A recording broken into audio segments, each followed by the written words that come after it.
abutin ang... Isang palinis na isa-isa. Walang Walang ayoko! Hindi ko naman ho ikinihiyang taga rito ako. Pero siguro, hindi ko rin naman kailangang ipagsigawan pa na galing ako dito. Hindi ka pa nga nakakaalis dito, masyado nang mataas ang lipad mo. Wala naman sigurong masama na maging mataas ang lipad ko. Basta titibayan mo ang pakpak mo. Lumalakas siya maganda, matalino at matapang. Mag-iingat ka lang na hindi ka niya tutuklawin the moment she realizes kung ano talaga siya. Alam ko mas gusto niyo si Clarissa. You wish that I was more like her. Dahil normal siya. Wala siyang sakit, matalino siya. Kaya I'm not surprised na ibibigay niyo lahat sa kanya na kaya niyo namang ibigay sa akin. Balang araw, yayaman din ako! Babalikan ko kay Rita!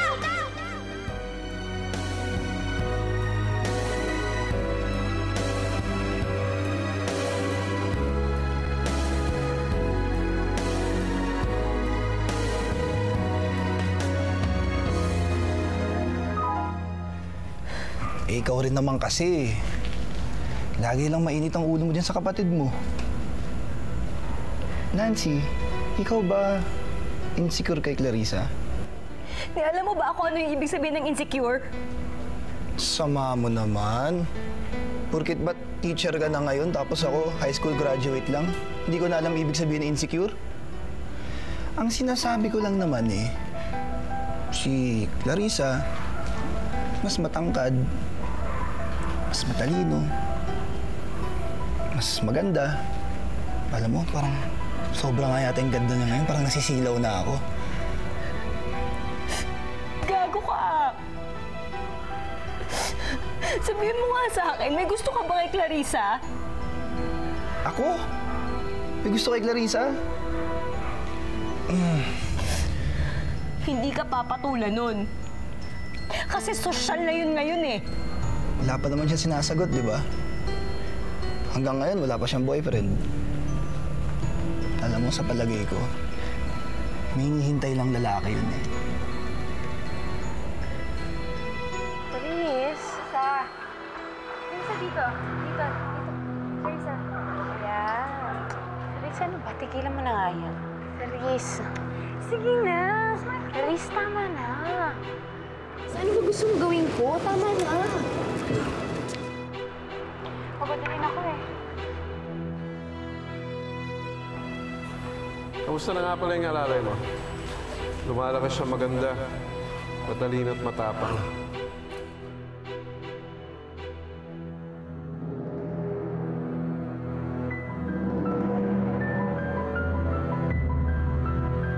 Kapapa naman, sinungaling ka na ha? Akin na yan. Clarissa, huwag ka na makipaglaro sa amin, ha? Baka nakawan mo rin kami. Magnanakaw! Magnanakaw!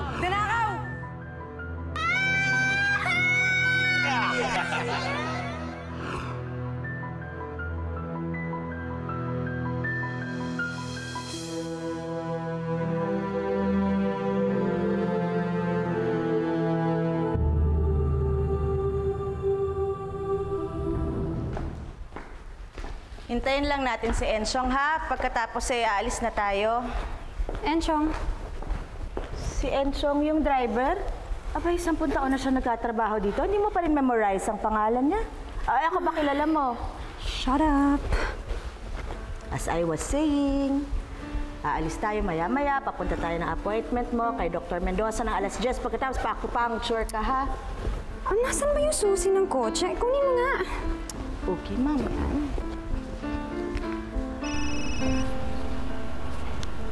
Hello?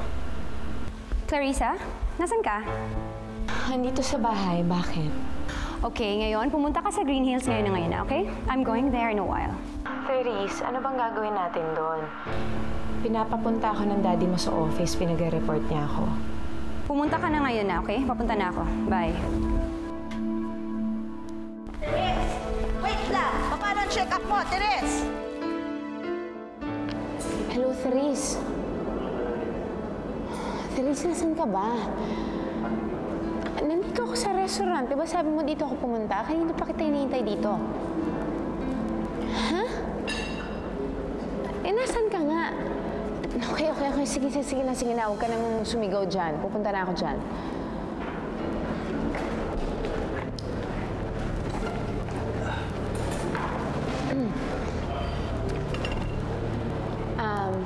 Excuse me, waiter.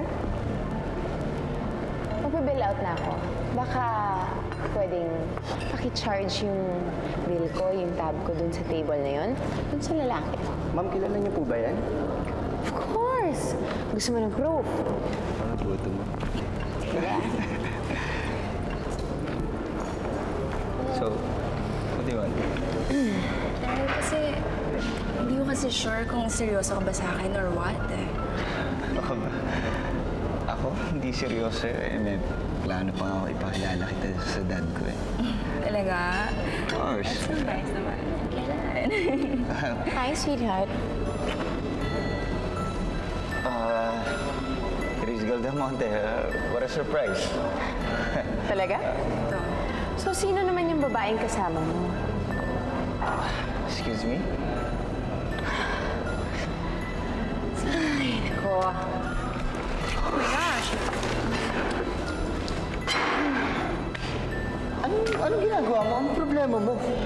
Alam mo, ikaw, kung ako sa'yo, umalis ka na. Kasi, wala namang ibang habol sa yung lalaking yan eh. Isang bagay lang. And he's not serious with you at all. Right?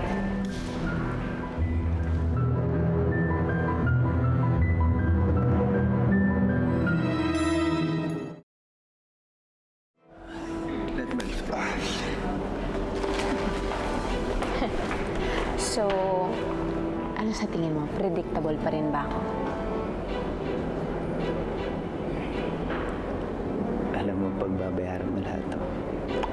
Oh, speaking of which, thank you nga pala sa dessert at drinks, ha? Ano sinasabi mo na naman? Tulad ng nasabi ko dati, umiikot ang mundo.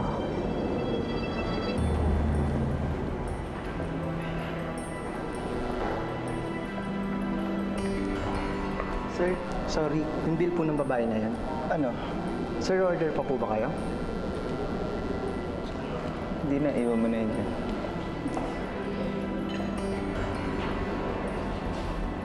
May araw ka rin sa akin. Therese Galdamonte.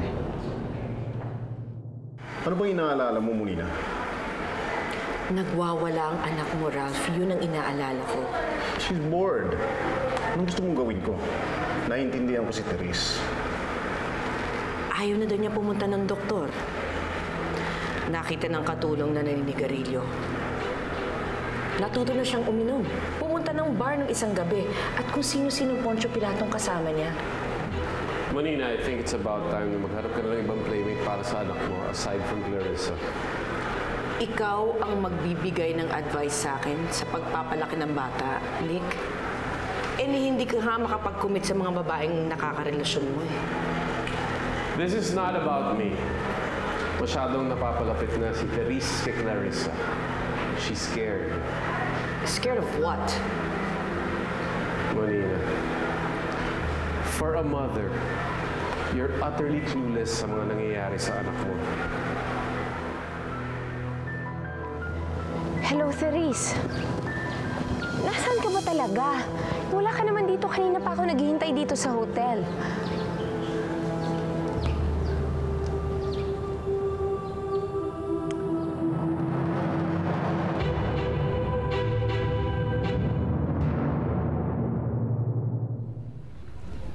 Hoy, anong ginagawa mo dyan? Bulaklak ba yan? Hindi. Ano yan? Cactus. Nakita mo ng bulaklak, di ba? Hindi bulaklak.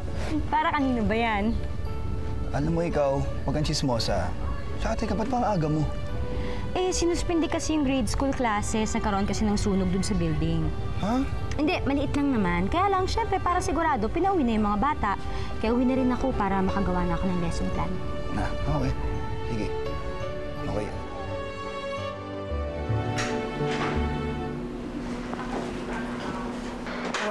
Well, if it's not my alalay, saan ka pa galing, ha? Ako pa ngayon ang tinatanong mo. Ako nga ang pinaikot-ikot mo buong umaga. Mario, excuse us, ha? Nagreklamo ka ba? Wala naman akong karapatan magreklamo, di ba? Yun ang lagi mo sinasabi sa akin. Buti naman alam mo. O diba, Therese, tigilan na natin to. Hindi na tayo mga bata. Anong tigilan?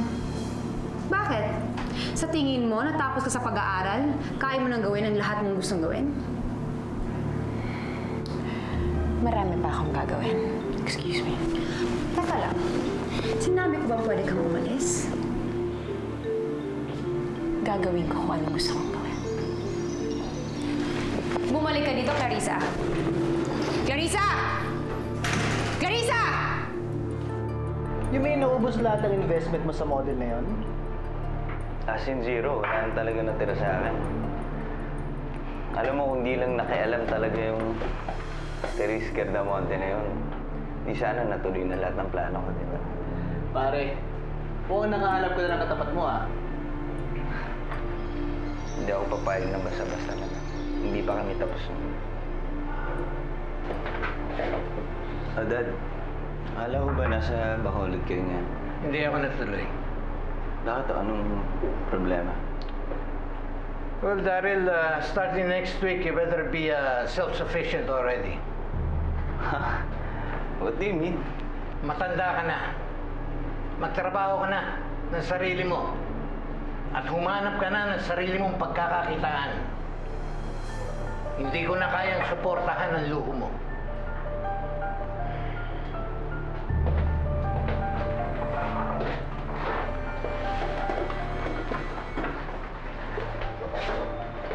Pamasid agad yun, ah. Parang papalisin ka nata dito, ah. Posible yun. Hindi mangyayari yun. Our business is into food manufacturing. So I hope someday that all of you will be working for us and hopefully grow with us. Sir, sorry I'm late. Why are you late, Ms. Rosales? I don't want to offer any excuses, sir, but I'm really sorry I'm late. Why do you want to work for this company? Sir, because I want to familiarize myself with the business of the people that sent me to school. So sa tingin mo, Ms. Rosales, malayong mararating mo dahil pinaaral ka ng kapatid ko at brother-in-law? Hindi ho yun ang sinabi ko. Gusto ko lang tumanaw ng utang na loob. Kung ano man ang ina-expect mo sa kayamanan ng mga Gardamonte, tanggalin mo na yan sa isip ko. Ms. Rosales, you will never be a Gardamonte. Magbago man ang itsura mo. Nice clothes, nice jewelry, dahil binibihisan ka ng kapatid ko. But you are nothing more than the household help. Isang katulong, kasambahay. Make no mistake.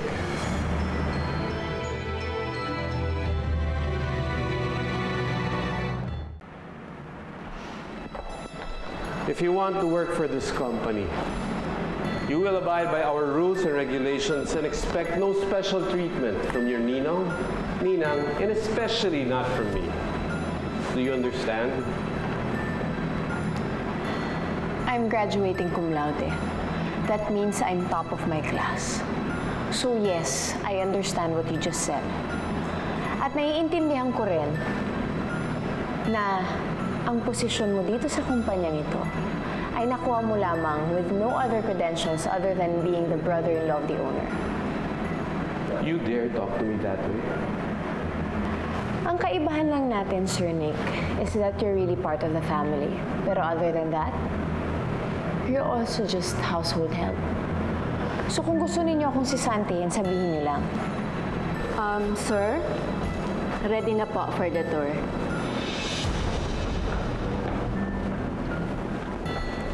Sundan niyo siya.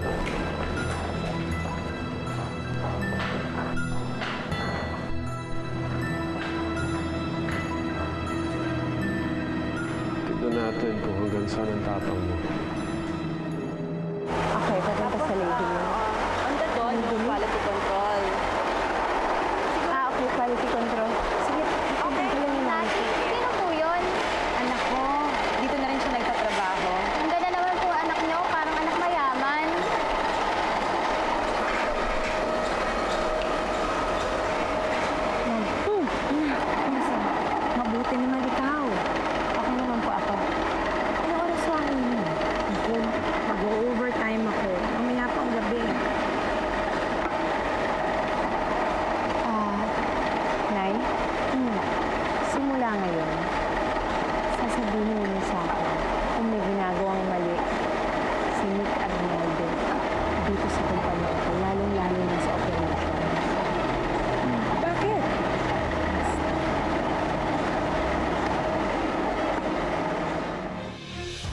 Walang hiya ka talaga, Clarissa.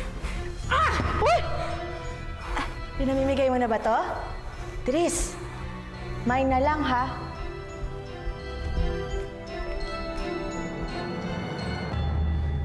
Clarissa! Uy, James. Para sa'yo. Ano yan? Wala lang. Para sa'yo. Bakit? Kailangan ba ng dahilan? Bibigyan mo ba ako ng bulaklak na nakalagay dyan sa paso ng walang dahilan? Mahal kita, Clarissa. Tinanong mo ako. Sinagot ko. Kalimutan mo na ako, James.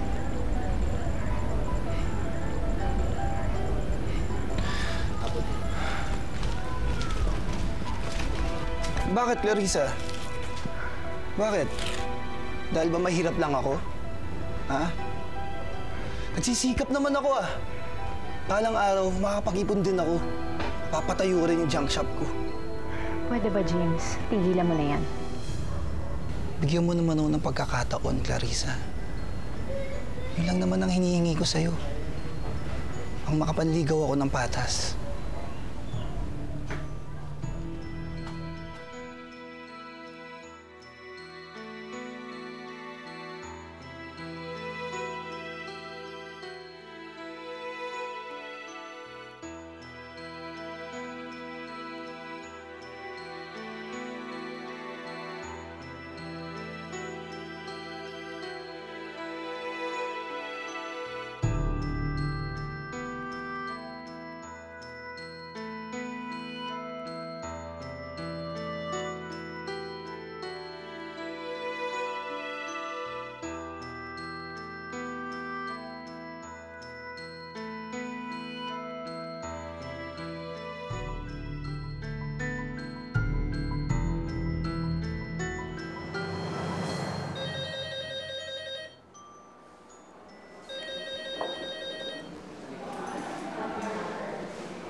Therese!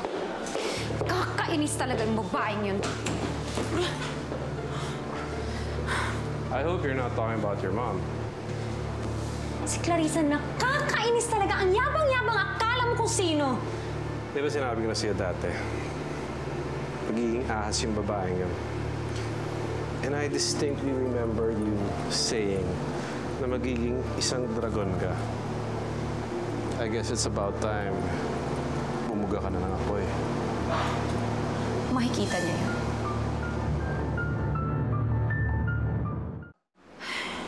Nako, baka isumbong mo ako kay mami nito, ha? Kaya lang ba kita binitray? Kung natatandaan mo, ilang beses ko na nakita kung paano mo gawing alipin si Clarissa at never kita sinumbong. Dahil ikaw yung unang taong nag-enjoy pag tinatorture ko siya. Clarissa, anong oras uuwi ang inay? Mga 10:00 daw. Ha? Sinabi ko naman kasi sa kanya, huwag na siyang pumasok eh. Sakit pa naman yun. Ate, ano bang ikinagagalit mo sa akin? Teka lang, why do you hate her so much? I hate for the sake of hating. You hate for the sake of loving.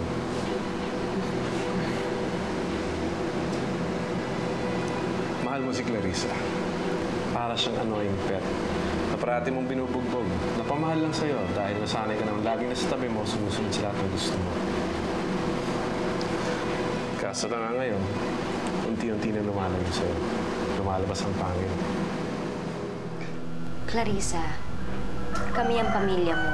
Kami ng inay. Hindi si Therese, hindi ang ninong Ralph o ang ninang Monina mo. Ate, ako ba naman? Hindi ko naman kayo pinagpapalit, ah. Siguro sa isip mo hindi. Pero ibang ginagawa mo eh.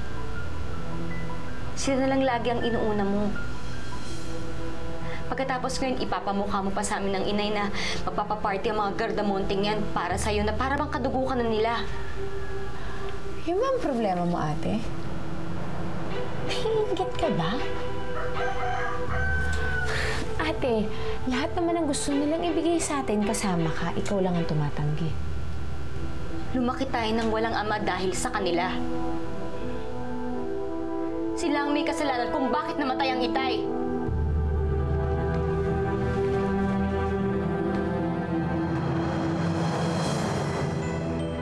Therese, kaya ka ba natatakot? Because after all this time, obsessed ka na sa ideyang pag-aari mo siya.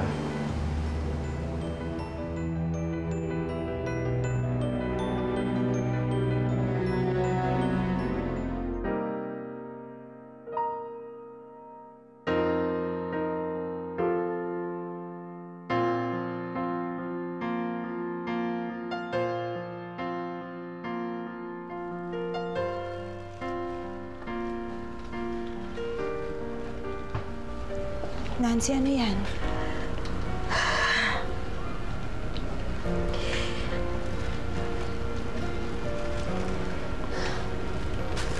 Mga Father's Day card na ginawa ko na nung elementary. Lagi kasi kaming may project na nung arte. Tuwing Father's Day. Tuwing Father's Day din, naiingit din ako sa mga kaklase ko kasi ako wala akong tatay.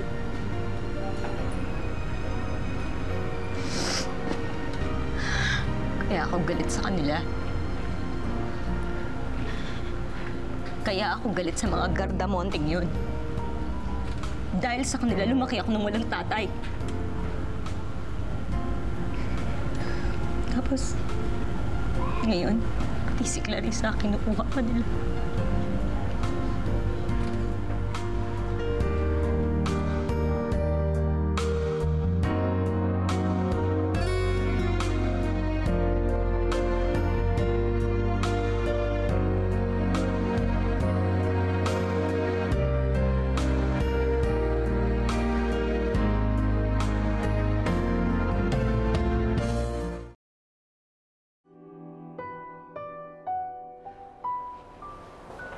Oh, Daryl. Saan ka na naman pupunta? Alam niyo, Dad, kung ako sa inyo, huwag niyo na lang tanongin kung saan ako pupunta. Total, ayaw niyo rin naman sabihin sa akin kung ano yung problema niya, di ba? And ayaw ko rin madami dyan. I want you to know, Daryl, that you cannot keep on living like this. You party anytime, you gimmick anytime, you spend like anything. Too much extravagance. I want you to know that our business is gone. Ano? Our business is gone. As a matter of fact, in a day or two, malalaman ng business community ang tungkol sa negosyo natin. And the worst of it, I am going to be investigated. Daryl, my life is ruined. It's ruined. Alam niyo, Dad, yung mga ganyang senaryo, normal lang yan, di ba? Dahil nasa negosyo niyo. And in the first place, maraming beses nang nangyari sa inyo yan. Pero ano nangyari? Naayos niyo rin, di ba? So, no worries. Kaya niyo ayusin yan, ha?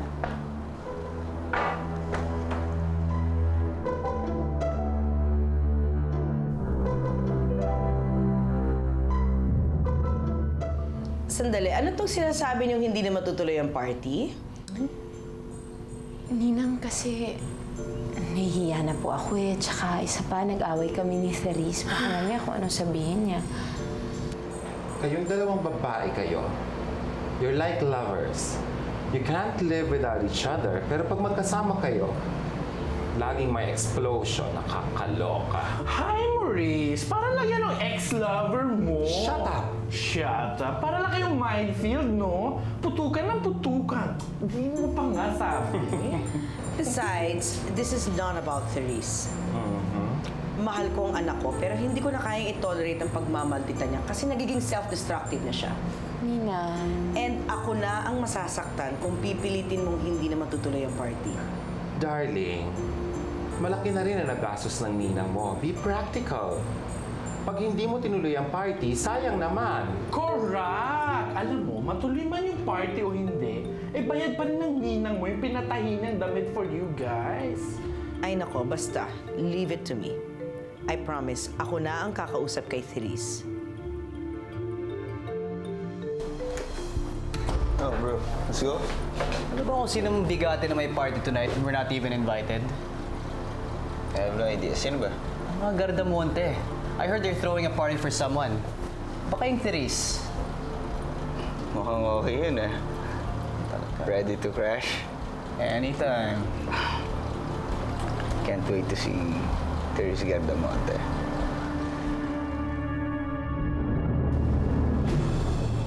Na kahit tahian ko pa ang buong EDSA ng Cortina, gagawin ko. Bumili ka na tayo. Kahit maubos na yung buong kolesterol dyan sa katawan mo, hindi kita papatulan. Oh my God! Ano ba ang problema mo? Binasa doon ng kapatid mo. Ikaw eh. Lakas kasi ng loob mo eh. Ano mang gusto mo? Ikaw ligawan ko? Kaya pala iniiwasan mo ako. Dahil you're running around my social circle, tapos pinagkakalat mo na ikaw si Therese Gardamonte. Ano ba sinasabi mo? Hindi ko ginagawa yun, Therese. Akin pa rin siya. Ako pa rin ang amo niya. Pagkatapos ng gabing ito, hindi na. Ang dati mong kaibigan, ituring mong mortal na kaaway mo lang ngayon. Kaya kong abutin ang langit, gagawin ko ang lahat hanggang sa makamit ang pag-ibig mong pinakamimithi. Huwag mo lang iwan ang puso kong sawi. Anong magagawa upang itama ko ang aking mali? Ngayon'y nagsisisid, nagdarasal, sana